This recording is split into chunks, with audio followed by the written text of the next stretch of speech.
Welcome to Spring Lib. In this question, we have a coaxial cable with 2 layers.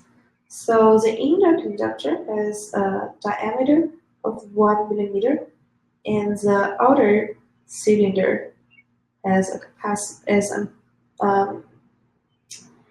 diameter. Oh, this is a diameter.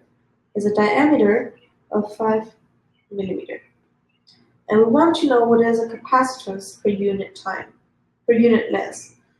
So we know from the book that the capacitance per unit length of a coaxial cable is 2 pi epsilon naught over ln times R outside divided by R inside. So this is a formula we got in example 2 of this chapter. So we can use it directly. This is the capacitance per unit length, which is already what we want. So we'll just plug in the number. Epsilon naught, the dielectric constant, is just a constant. You can find it at the back of the book cover. And then R out over R in.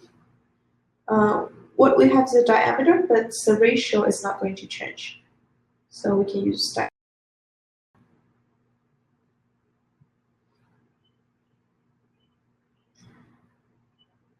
And this gives us a unit capacitance of 3.5 times 10 to the negative 11 farad per meter.